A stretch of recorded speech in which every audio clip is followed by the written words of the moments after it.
You've been rehearsing again, haven't you? The conversation that hasn't happened yet. You're choosing your words carefully, adjusting your tone, imagining their face as you speak. You're building a version of yourself that you think they need to see. And beneath all that rehearsing, there's something else. A quiet belief that if they see you a certain way, then you are that way. As if their eyes hold the truth about you, as if their opinion settles something that feels unsettled inside. You can feel it when you're around them. That subtle tension, the way you monitor yourself, how you're listening to your own voice as you speak, wondering how it's landing. You're performing and watching the performance at the same time. And it's exhausting, isn't it? This constant adjusting, this trying to land in their mind the right way. But what are you actually afraid of? Not just that they'll think poorly of you. It's deeper than that. You're afraid that if they see you as small, then you are small. If they see you as lacking, then something is missing in you. You've given their perception the power to define what's real about you, and so you try to control it. You manage your image like it's a fragile thing that might shatter. You edit yourself. You emphasize certain qualities and hide others. You become strategic about your own presence. But notice what this does. It turns every interaction into a kind of test. Every conversation becomes a place where your worth might be confirmed or denied. You're no longer just talking to another person. You're trying to secure something. You're trying to make sure they hold the right idea of you, because you made that idea mean everything. And when you don't know what they're thinking, when they're quiet or distant, or their face is unreadable, that uncertainty becomes unbearable. Because if their opinion determines your worth, then not knowing their opinion leaves you suspended, undefined, waiting for their verdict to tell you who you are. You might notice how much energy this takes, how you carry them with you even when they're not there, how you imagine their judgments, how you argue with their imagined criticisms or rehearse explanations for things you haven't even been asked about. You're living in a courtroom inside your own mind, and they're the judge who never speaks. But they're not actually doing this to you. They're just living their life, having their thoughts, seeing what they see. You're the one who picked up their opinion and made it a mirror. You're the one who decided that what they think reveals something fundamental about what you are. And the strange thing is, their opinion keeps changing, doesn't it? It shifts with their mood, their own insecurities, their distraction, what happened to them that morning. It's not stable. It's not solid. It's as impermanent as everything else. And yet you built your sense of worth on top of it. The Buddha said, "You are not your reputation. You are not what others think of you. You are what you are when no one is watching." But even that's not quite it, is it? Because even when no one is watching, you're still watching yourself through their imagined eyes. You've internalized their gaze. You've made it part of how you see yourself. So what's actually happening here? You're grasping. You're trying to hold their perception in place, to freeze it into something favorable, to control something that was never yours to control.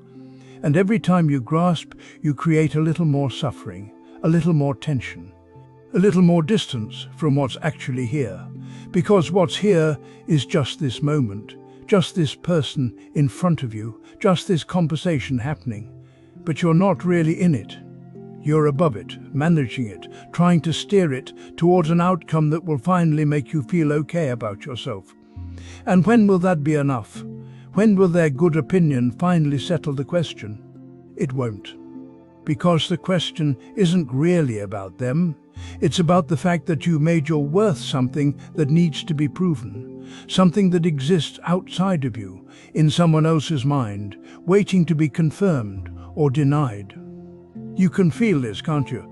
The way it never resolves, the way even when they seem to see you well, there's still that flicker of doubt, that sense that their opinion could change, that you might need to perform again tomorrow, that your worth is always just one misunderstanding away from collapse. This is what it feels like to build yourself on sand, on something moving, on something that was never meant to hold you, And maybe right now you can just see that, not fix it. Not figure out how to stop caring what they think. Just see how the suffering is being made. How you've handed someone else the pen that writes your value. How you've been waiting for their signature to make you real. Just that. Just seeing it clearly. The grasping is still there. The fear is still there. But now you're watching it happen. And in the watching, something loosens. Not because you solved anything, but because you stop pretending you're not doing it. You know that feeling when you're standing in your kitchen, making a list for tomorrow, and then making a backup plan for the list, and then thinking through what could go wrong with the backup plan. You're not even there yet. Tomorrow hasn't arrived, but you're already living it, arranging it, controlling it from here. What are you actually protecting when you do this? You tell yourself it's about being prepared, being responsible, not getting caught off guard. And maybe that's part of it. But if you look closely, really closely, there's something else happening underneath all that planning. There's a feeling you're trying not to feel. There's a moment you're trying not to meet. Because when you plan every detail, when you map out every conversation before it happens, when you rehearse your responses and prepare for every possible outcome, you're building a wall between yourself and uncertainty. And uncertainty feels like danger. It feels like falling. It feels like you might not be enough when the moment actually comes. So you plan, you prepare, you imagine. You control what you can control because the alternative is standing in the open space of not knowing. And not knowing feels unbearable. But what is it exactly that feels unbearable? It's the possibility that you might be caught without the right words, that you might look foolish, that someone might see you struggling, hesitating, not having it all together. It's the fear that if you don't prepare, you'll be exposed. Vulnerable, small. You're protecting an image, a version of yourself that always knows what to say, what to do, how to respond. A version that doesn't stumble, doesn't freeze, doesn't need time to think. But here's what happens when you plan everything before it arrives. You're never actually present when the moment comes. You're performing a script you wrote yesterday, last week, in your head at 3 a.m. The real moment, the one that's actually happening, passes by while you're busy executing the plan. And you miss it. You miss the aliveness of not knowing. You miss the possibility that you might surprise yourself, that you might be more capable in the moment than you are in your imagination. The Buddha said, "The secret of health for both mind and body is not to mourn for the past, worry about the future, or anticipate troubles, but to live in the present moment wisely and earnestly." And yet you keep trying to pull the future into now. You keep trying to live tomorrow today. You keep trying to make the uncertain certain, and it never works. Because tomorrow, when it finally becomes today, will bring something you didn't plan for. It always does. And then you'll be planning again, protecting again, controlling again. What you're protecting isn't really your safety. It's your sense of control. Your belief that if you just think hard enough, plan carefully enough, prepare thoroughly enough, you can avoid discomfort. You can avoid failure. You can avoid being seen as less than what you think you should be. But that version of yourself you're protecting, the one who has it all figured out, who never stumbles, who's always prepared, that's not a real person. That's an idea, a story. Something you constructed because somewhere along the way you learned that being unprepared was dangerous, that not knowing was shameful, that needing time to think meant you were inadequate. And now you carry that belief into every moment. You carry it into conversations that haven't happened yet, into days that haven't dawned, into situations that exist only in your mind. The planning feels like safety, but it's actually exhausting you, because you're living everything twice, once in your head, trying to control it, and then again, in reality, trying to match what's actually happening to what you already decided it should be. And the gap between those two, between your plan and what actually unfolds, that gap is where your suffering lives. Because life keeps refusing to follow your script. People say things you didn't anticipate. Situations shift. Your carefully constructed plan falls apart, and you're left scrambling, feeling like you failed, when really you were just trying to do something that was never possible in the first place. You were trying to make life predictable, safe, manageable. But life isn't predictable, it never has been, and no amount of planning will change that. So, what are you protecting? Maybe you're protecting yourself from the truth that you can't control what comes next.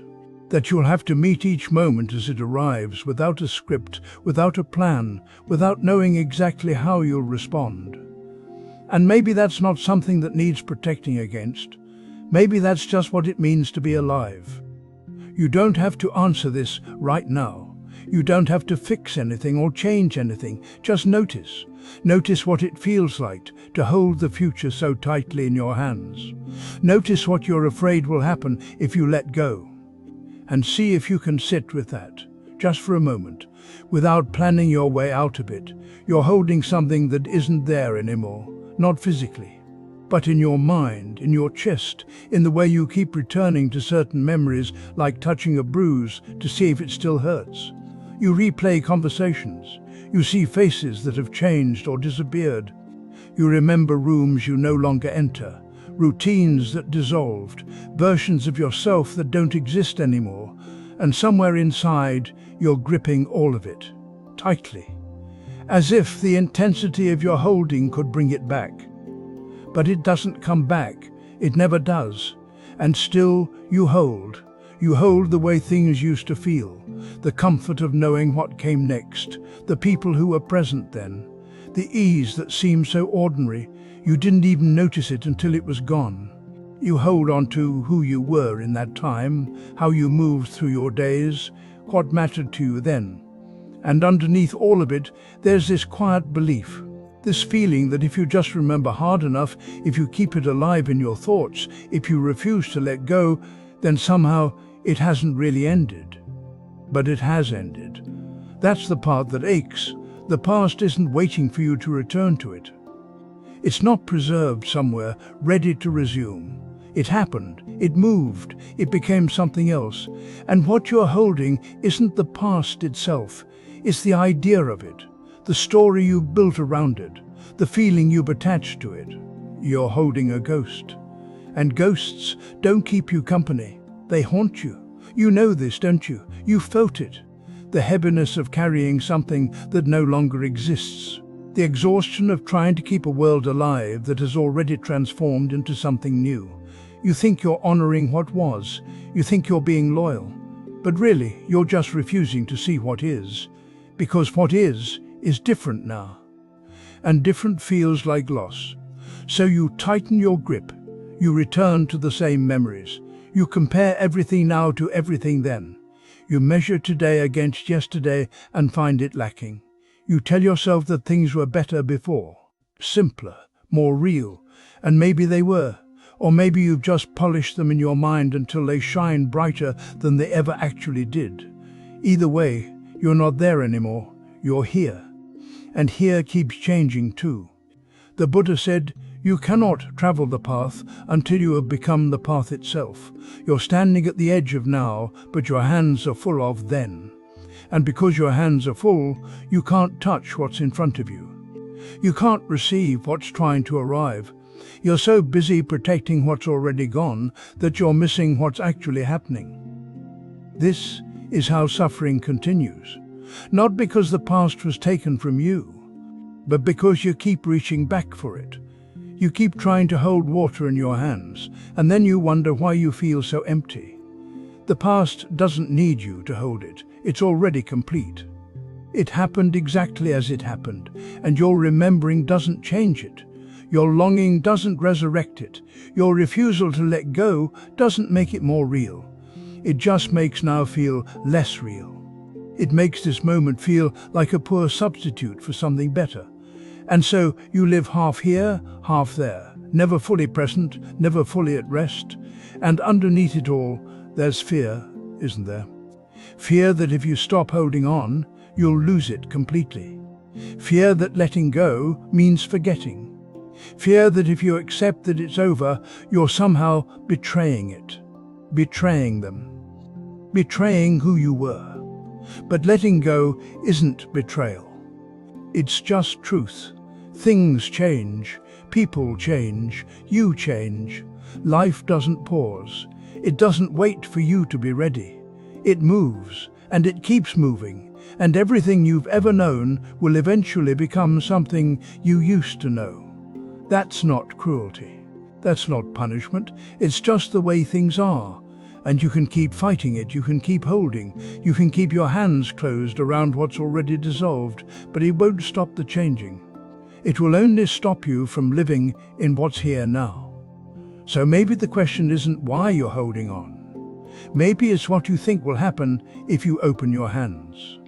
What are you afraid you'll become without the past to carry? Who will you be if you're not the person who remembers? What will fill the space if you stop clutching? You don't have to answer. Just notice that you're holding. Notice the weight. Notice that your hands are tired. And notice that the past doesn't need your protection. It's already gone, and you're still here. Still breathing, still alive in a moment that will also pass. Just like this one is passing now. You've been here before. Someone doesn't respond the way you hoped. They're late or distant, or they forget something you mentioned. And you feel it immediately, that tightness, that contraction in your chest. You might call it disappointment, you might call it hurt. But underneath, there's something else, something you don't want to touch. So you focus on them, on what they should have done, on how they should have known better. You replay the moment, refine your expectations, and somewhere in your mind, you're already preparing for the next time. If they would just be more considerate, if they would just remember, if they would just show up the way you need them to show up. And you're not wrong to want kindness. You're not wrong to want to be seen. But notice what's happening. Notice how much energy goes into arranging other people, into hoping they'll behave in just the right way so that you don't have to feel what's waiting underneath. Because if they don't respond, you have to feel the loneliness. If they don't validate you, you have to sit with the doubt. If they don't reassure you, you have to face the fear that maybe you're not enough. Maybe you never were. So you keep trying. You keep expecting. You keep building this invisible architecture around yourself, where everyone has a role to play, and if they would just play it correctly, you'd be safe. You'd be okay. You wouldn't have to feel the thing you're afraid to feel. But they don't play it correctly. They can't. They're living their own confusion, their own fear, their own tiredness. And every time they step outside the script you've written, the feeling rises again. And again, you focus on them, on fixing them, on wishing they were different. This is how you keep yourself busy.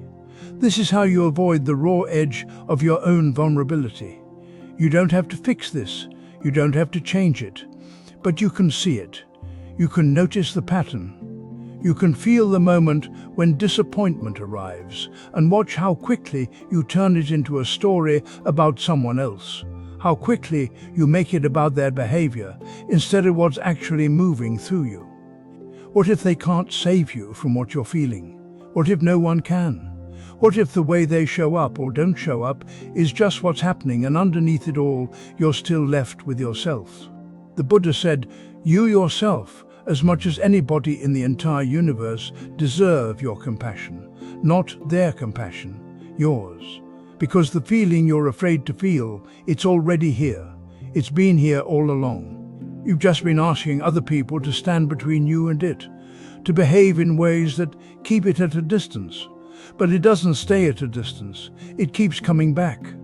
Every time someone disappoints you, every time someone doesn't meet the expectation, every time you realize you can't control how they see you, how they treat you, whether they stay or go.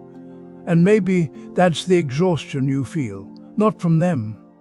From the constant effort of trying to manage the outside so you don't have to meet the inside. You've been carrying this for a long time.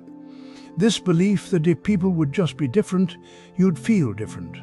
That if they would just love you right, see you right, respond to you right, then the ache would go away. Then you'd finally be okay.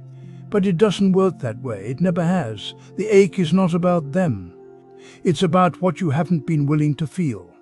The grief, the smallness, the fear that you're alone in this, that you always have been. That no amount of perfect behavior from anyone else will ever fill the space inside you that feels empty. So you keep expecting, you keep hoping, you keep assigning roles, and they keep failing you. Not because they're cruel, not because they don't care, but because they were never meant to carry what you're not willing to carry yourself. And here you are, still hoping someone will behave just right. Still believing that if they do, you won't have to feel it. But you do have to feel it, not because it's noble, not because it will fix anything, but because it's already here. And all the expecting, all the managing, all the quiet disappointment, it's just the long way around. You can let them be who they are. Imperfect, distracted, caught in their own suffering, and you can feel what you feel. Without making it their fault, without needing them to change so you can be okay. The feeling won't destroy you, it just wants to be felt. And maybe that's all that's been waiting. Not for someone else to behave differently, but for you to stop running. You're doing it again, aren't you? Playing that conversation back, rewinding to what they said, what you should have said. The same words turning in your mind like a wheel that won't stop. You can feel it right now, can't you? That slight tension in your chest, that tightness behind your eyes. The conversation is over. It ended hours ago, maybe days ago. But here you are, still in it. What are you trying to fix? Because that's what this is, isn't it? This replaying, this rehearsing. You're searching for something in those words, in those moments. Maybe you're trying to find the version where you said the right thing, the version where they understood you, the version where you didn't feel small or stupid or wrong. You're looking for the conversation that makes you feel okay again. But which version is it now? The 5th replay? The 20th? And has it changed? Because it does change, doesn't it? Each time you go back, you remember it slightly differently. Their tone shifts. Your words sound worse, or maybe better. You add things. You subtract things. You're not actually remembering anymore. You're rebuilding. You're trying to construct something that will finally let you rest. What are you trying to fix? Maybe it's not the conversation at all. Maybe it's the feeling the conversation left behind. That feeling that something is wrong with you. That you failed somehow. That you're not as smart, as quick, as worthy as you thought you were. So you replay it, searching for evidence. Searching for the moment it all went wrong. Because if you can find that moment, maybe you can understand it. And if you can understand it, maybe you can undo it. But you can't undo it. It's already gone. It happened the way it happened, and now it's over. The other person has moved on. They're thinking about dinner, about their own worries, about 1,000 other things. But you're still there in that moment, trying to fix something that doesn't exist anymore. What are you trying to fix? Notice how the mind does this. How it grabs onto one moment, one exchange, and turns it into proof of something. Proof that you're not enough. Proof that you don't belong. Proof that you'll always mess things up. The mind takes a single conversation and makes it mean everything. It makes it about your whole life, your whole self, your whole worth. And so you replay it.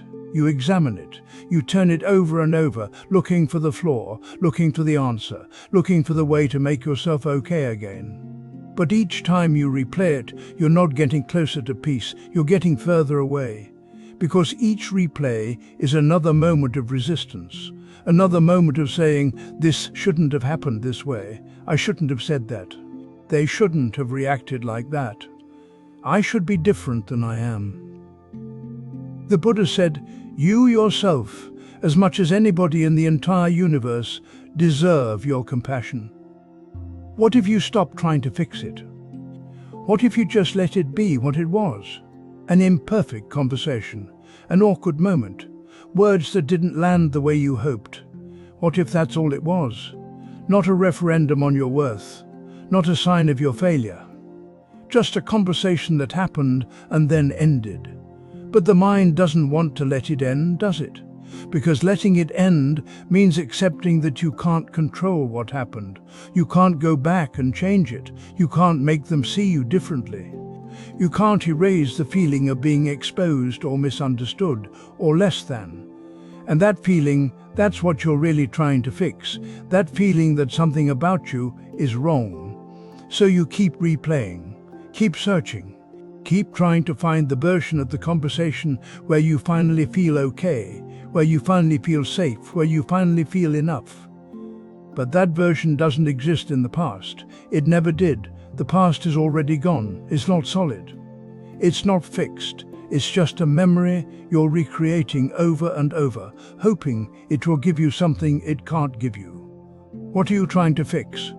Maybe the question isn't how to stop replaying it. Maybe the question is, what are you afraid will happen if you stop? What are you afraid you'll have to feel? What are you afraid you'll have to accept about yourself, about that moment, about being human and imperfect and sometimes clumsy with your words?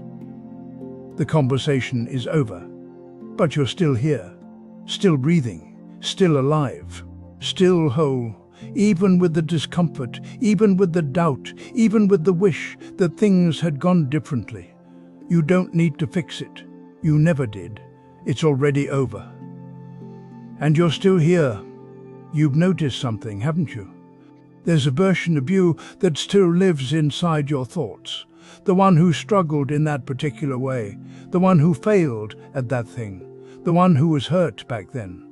And even though years have passed, even though your life looks different now, even though you've changed in so many ways you can't even count them, that old self is still there, still speaking, still shaping how you see yourself today.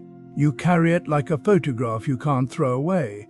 Maybe it's the version of you that was rejected, or the one who made that mistake you can't forget, or the one who wasn't enough in some way that still burns quietly when you think about it. And you know somewhere inside that you're not that person anymore. You know it, but knowing doesn't seem to change anything. Because when you're alone with your thoughts, when you're trying something new, when someone looks at you a certain way, there it is again, that old self, waiting, watching, whispering that nothing has really changed. And so you live split. Part of you moving forward, part of you still back there. The suffering isn't in the memory itself, it's in the way you keep it alive. You revisit it, you rehearse it, you use it as evidence for who you are now. Every time you think, I'm the kind of person who, and what follows is something from years ago, you're doing it, you're carrying it, you're choosing, without realizing you're choosing, to let that old version define this present moment. You do this because it feels safer than the uncertainty of not knowing who you are. Because if you're not that person anymore, then who are you? And that question, that open space, feels dangerous. So you hold on. You keep the old identity close, even when it hurts, because at least it's familiar, at least it's something solid, at least it gives you a story to tell yourself about why things are the way they are. But look closely at what's actually happening. That old self you're carrying, it's not a thing. It's not solid. It's a collection of memories replayed, thoughts repeated, stories told over and over until they feel like truth. And every time you tell the story, you breathe life into it again. You make it present. You make it real. Not because it is real now, but because you keep reaching back for it. You've changed so much without even trying. Your body has changed. Your circumstances have changed. The people around you have changed. Everything you were worried about 5 years ago has either happened or dissolved into nothing. Everything you thought was permanent has shifted. And yet this one version of yourself, this one identity, you've kept it preserved, untouched, as if it's the only thing that won't change. But it already has changed. You're just not letting yourself see it. The Buddha said, you cannot travel the path until you have become the path itself. The version of you that you're carrying isn't the path. It's the refusal to walk. It's standing still and calling it loyalty, calling it truth, calling it who you are. But who you are is not a fixed thing. It never was. It's this moment, and this one, and this one. And every time you pull that old self into now, you're obscuring what's actually here. You don't need to push it away. You don't need to fight it or fix it or forgive it. You just need to see it for what it is. A thought, a memory, a story that arises and passes. Not the truth of who you are, but one small piece of the past, appearing now, asking to be believed again. And maybe the question isn't how to let it go. Maybe it's just seeing that you're the one holding on. You're the one who keeps picking it up. Not because you have to, not because it's true, but because it's familiar, because it's known. Because the alternative, being no one in particular, being just this moment without a story, feels too open, too uncertain, too much like disappearing. But you're not disappearing, you're just not clinging. And in that space where you stop carrying the old version, there's no need to become a new version. There's just this, the breath, the moment. The quiet awareness that you've always been changing, and the only suffering was in pretending you weren't. You don't have to know who you are. You just have to stop insisting that you're who you were. The old self isn't the problem. Carrying it is, and you've been carrying it for so long, it feels like part of you. But it's not. It's just something you picked up once and forgot to put down. You can see it now. You don't have to do anything with it, just see it. You wake up and the feeling is already there. Maybe it's anxiety sitting in your chest. Maybe it's sadness that colors everything gray. Maybe it's irritation that makes your jaw tight. And almost immediately, without even thinking about it, you want it gone. You want it different. You want it to obey you. You tell yourself you shouldn't feel this way. You shouldn't be anxious when there's nothing obviously wrong. You shouldn't be sad when your life looks fine from the outside. You shouldn't be irritated by small things. And beneath all of that, there's this quiet demand. Feelings should come when I call them and leave when I dismiss them. They should make sense. They should be manageable. They should be mine to control. But they don't obey, do they? You try to think your way out of sadness. You try to reason with your anxiety. You try to talk yourself into feeling grateful, into feeling calm, into feeling anything other than what's actually here. And when the feeling doesn't shift, when it stays or even grows stronger, there's something else that arrives. Frustration, shame, a sense of failure. Because if you can't control how you feel, what does that say about you? So you demand harder. You should be over this by now. You should be stronger than this. You meditate, you journal, you do all the right things, and still the feeling returns. Still it rises without your permission. Still it lingers when you've asked it to leave. And in that demanding, in that insistence that feelings should obey you, there's a kind of violence, not loud, not dramatic, just a constant pushing away of what's actually here, a constant war with this moment, with this feeling, with yourself. Watch what happens in the body when you resist a feeling, the tightness, the holding, the way you brace against it as if it were an intruder, as if this feeling, arising in your own experience, were somehow foreign, somehow wrong, somehow a mistake. But feelings don't ask permission. They arise the way weather arises, the way hunger arises, the way tiredness comes when the body needs rest. They move through you, shaped by 1,000 causes you can't see. Yesterday's conversation, last week's worry, old pain that has no name. They come because conditions bring them. They stay as long as conditions hold them. They leave when conditions change. And none of it is asking for your approval. You are not the author of your feelings. You are the space in which they appear. But somewhere along the way, you learned to believe that you should be. That good people, strong people, together people can choose what they feel, can manage their inner weather, can maintain control. So you keep trying, you keep demanding, and the feelings keep arising anyway. And now there are two layers of suffering, the original feeling and the suffering of insisting it should be different. The Buddha said, "You cannot travel the path before you become the path itself." What if the path isn't about controlling what arises? What if it's about seeing that you never could? Not as defeat, not as weakness, just as truth. You cannot make yourself stop being sad by demanding that sadness leave. You cannot think your way out of anxiety by insisting you should feel calm. You cannot force yourself into gratitude when grief is what's actually here. The feeling doesn't obey because it was never yours to command. And when you stop demanding, even for a moment, something shifts. Not the feeling itself, necessarily, but your relationship to it. There's space around it. There's room for it to be exactly what it is. Temporary, impermanent, passing through. You spend so much energy trying to control what simply arises, trying to be the manager of your inner life, trying to curate your experience into something acceptable, something you can live with, something that proves you're doing it right. But what if you're not doing it at all? What if it's just happening and you're watching, and the suffering comes from believing you should be able to stop it? The feeling is here, right now, whatever it is. And it doesn't need your permission. It doesn't need your approval. It doesn't need you to fix it or understand it or make it into something else.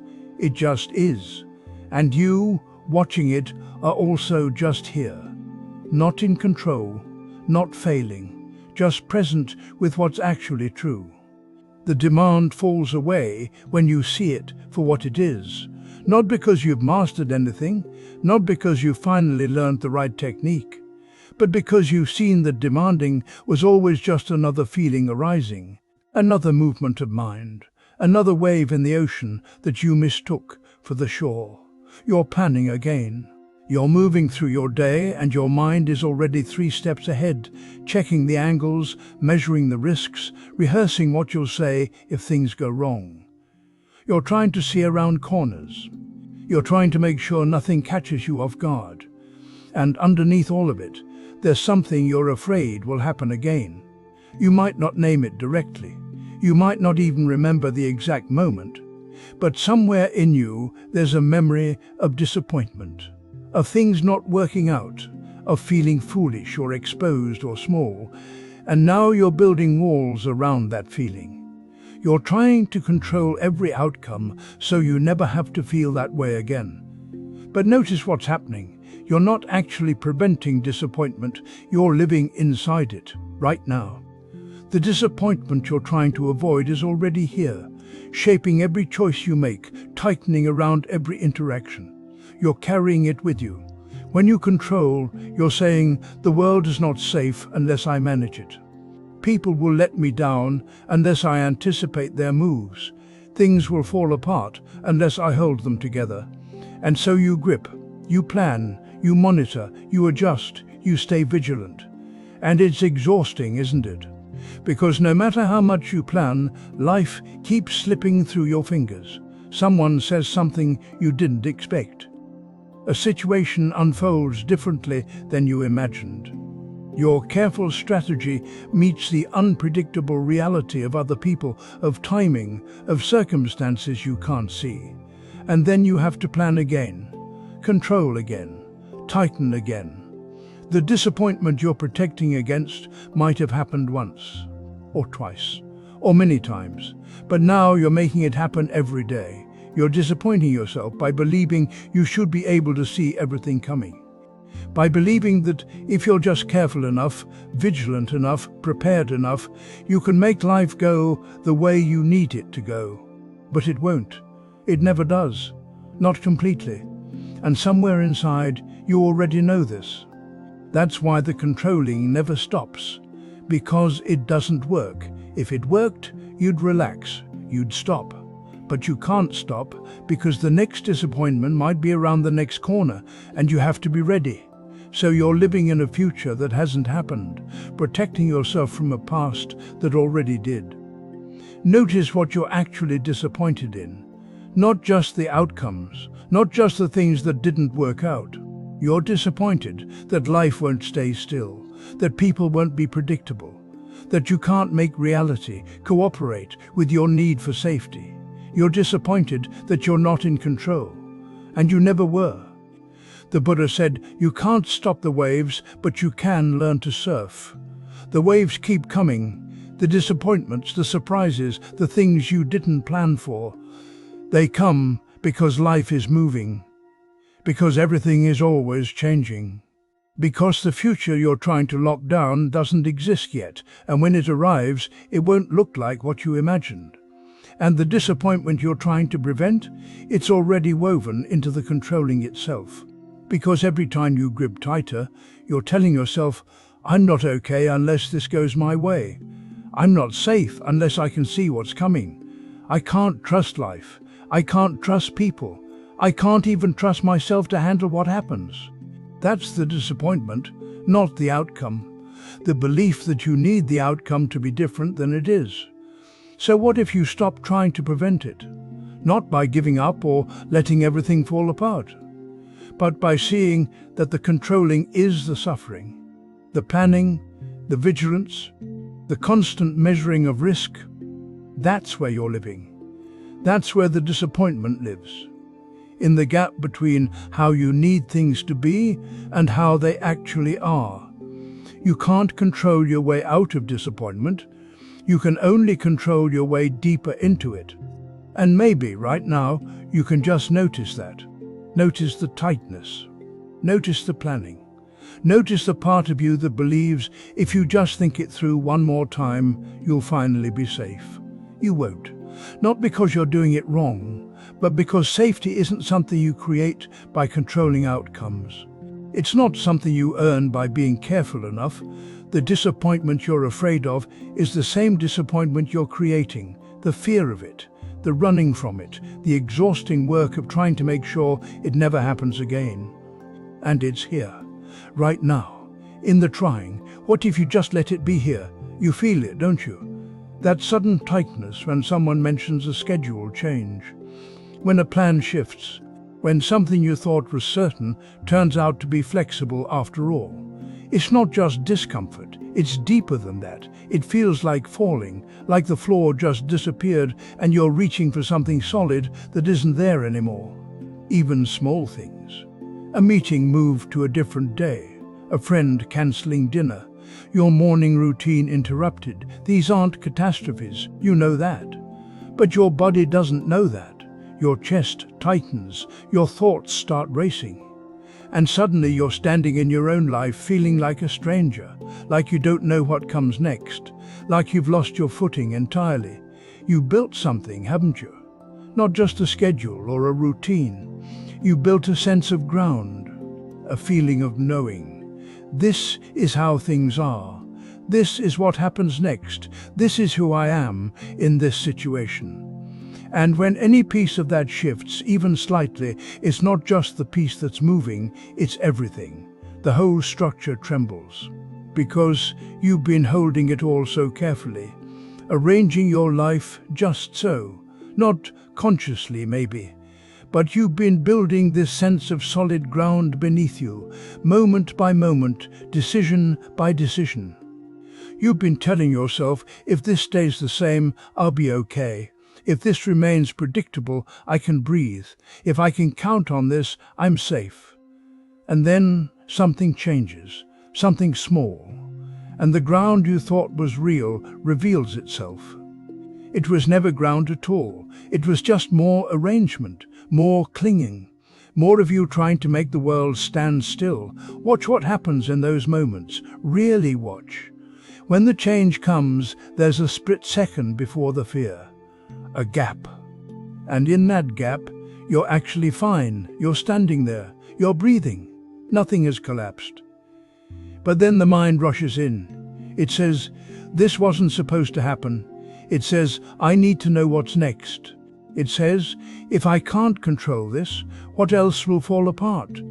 That's where the falling feeling comes from. Not from the change itself, from your desperate attempt to find solid ground again, to rebuild the feeling of certainty, to get back to that place where you knew, where you could predict, where you felt safe. But here's what you're seeing, even if you don't want to see it. There is no solid ground. There never was. Everything you've been standing on, everything you've been counting on, it's all moving. Always. Your routines are temporary. Your plans are guesses. Your certainties are just thoughts you've repeated enough times that they started to feel real. The Buddha said all conditioned things are impermanent, not some things, all things. The meeting time, the dinner plan, the morning you thought you'd have, your sense of who you are when things go a certain way, all of it, conditioned, arranged, temporary. And you already know this, somewhere deeper than thought, you know.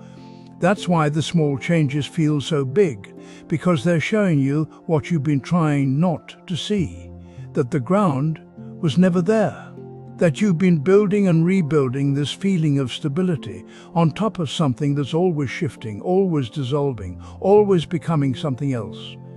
You're not losing the ground beneath you. You're seeing that it was never solid to begin with.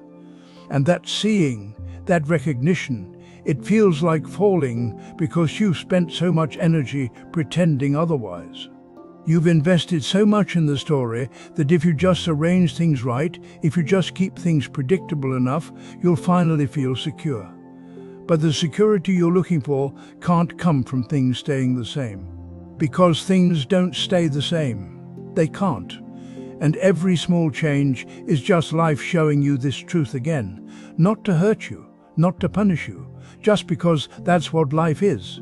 Movement, flux, constant, quiet dissolving. You're exhausted, aren't you? From trying to hold it all in place, from bracing against every shift, from treating each small change like a threat to your entire existence. That exhaustion is real. It's the exhaustion of fighting against something that cannot be fought, of trying to make permanent what is, by its very nature, impermanent. What if you didn't need the ground to be solid? What if you could stand in the middle of change without needing to make it stop, without needing to know what comes next, without needing to rebuild that false sense of certainty? You're here, right now, reading these words, breathing. The ground is shifting, it always has been. And you're still here, not because you found something solid to stand on, but because you never needed it in the first place. You reach for certainty like you're reaching for a railing in the dark. You need to know what happens next. You need to know if you made the right choice. You need to know if this feeling will pass, if this person will stay, if this path leads somewhere safe. The not knowing sits in your chest like a weight, and you keep trying to push it away by figuring things out, by planning, by searching for signs, by asking the same question over and over until it feels like an answer might appear. But it doesn't. And so you grip tighter. You make lists. You rehearse conversations that haven't happened yet. You scroll through your phone looking for proof that you're on solid ground. You ask others what they think, hoping their certainty will become yours.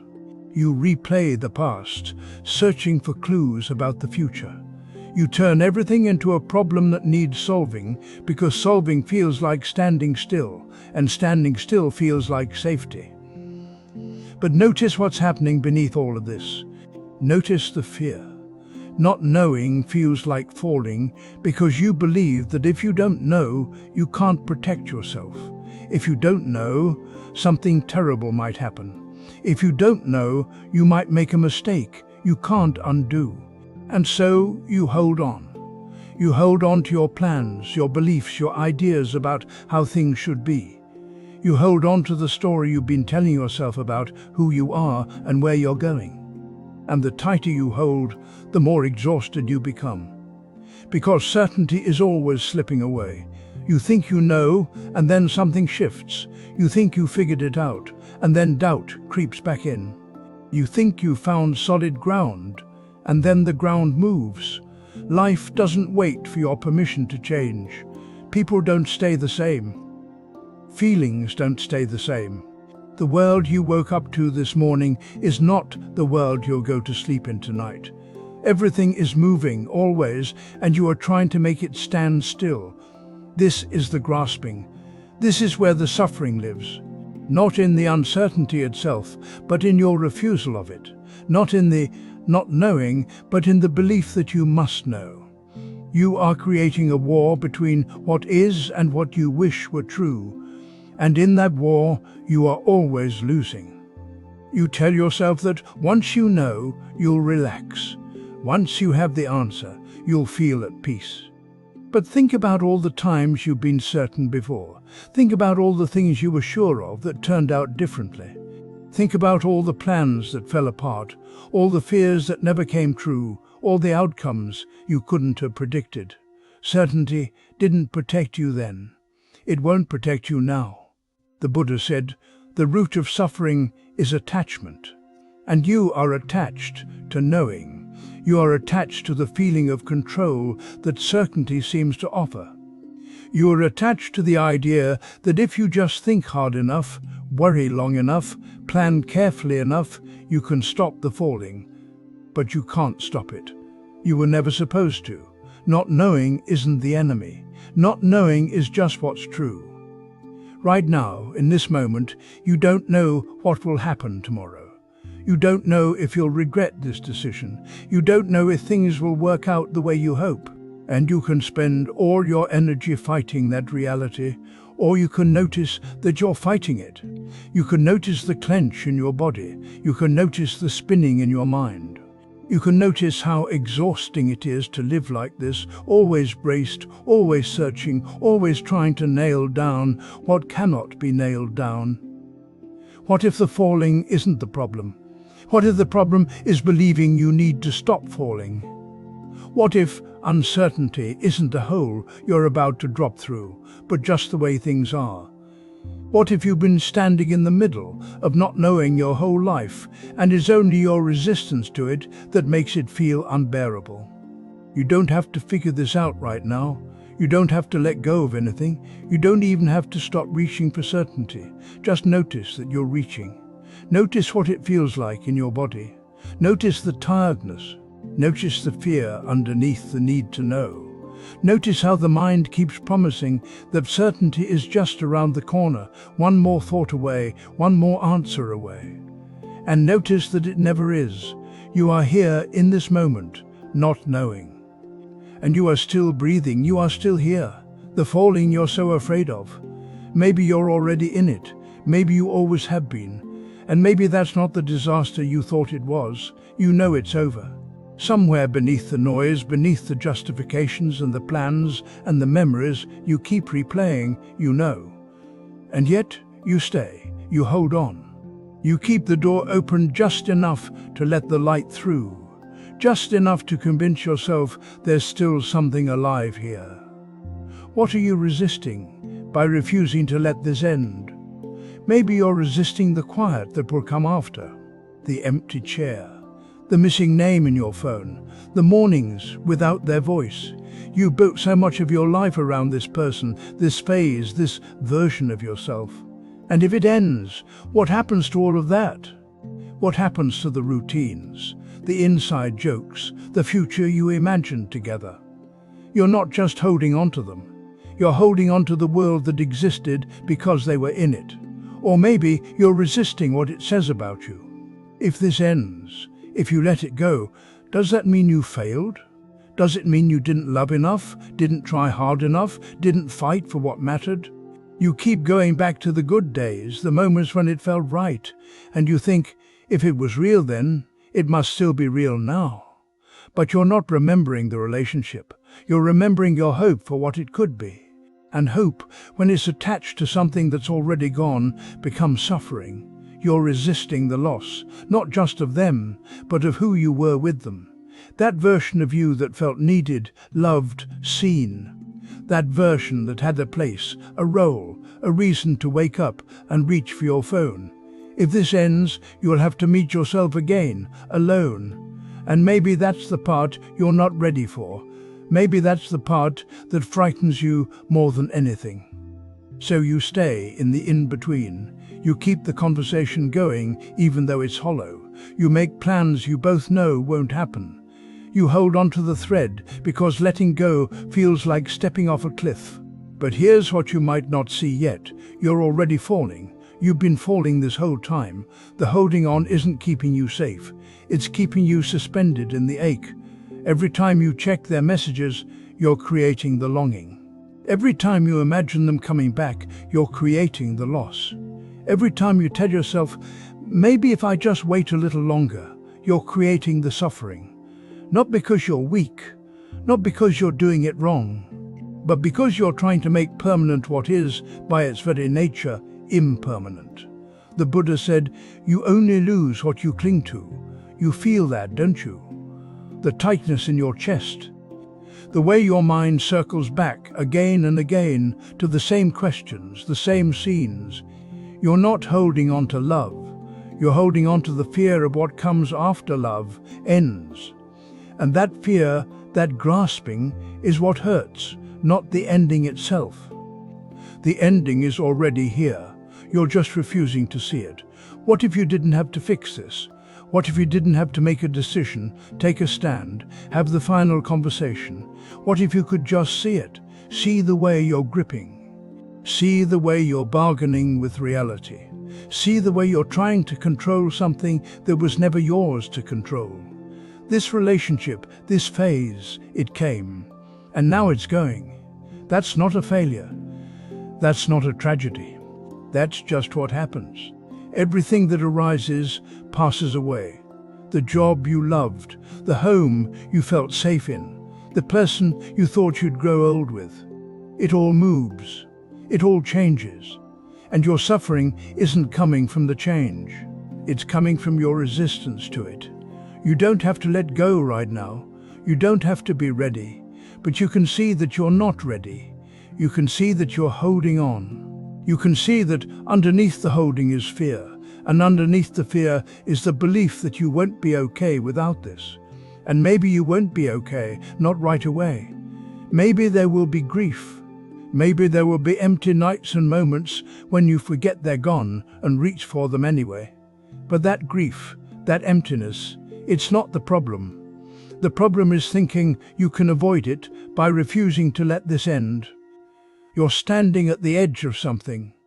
Not because you're brave, not because you're healed, but because life is asking you to see what's true. And what's true is that this is ending. What's true is that you're afraid. What's true is that you don't know who you'll be on the other side. And all of that is okay. You don't have to know. You just have to see. You adjust your tone before you speak. You shift your posture when someone looks at you. You choose your words carefully, measuring what will land well, what will make you seem interesting or kind or capable or unbothered. You edit yourself in real time, constantly, so often you don't even notice you're doing it anymore. And somewhere underneath all that adjusting, there's a question you don't quite want to ask. Why can't I just let them see me? You know the answer, don't you? Because what if they don't like what they see? What if the real you, the one who feels uncertain, who doesn't always know what to say, who sometimes feels small or wanting or afraid, what if that version isn't enough? So you adjust. You smooth the edges. You present something a little more polished, a little more together. And it works, doesn't it?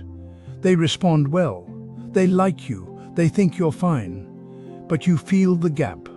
You feel the distance between what you showed and what you hid. And that distance, it aches, because even when they accept you, you know they're not really seeing you. They're seeing the version you constructed, the performance. And so their acceptance doesn't quite reach you. It lands on the surface, but it doesn't touch the place that needs to be seen. And this is how the suffering builds, not all at once. Quietly.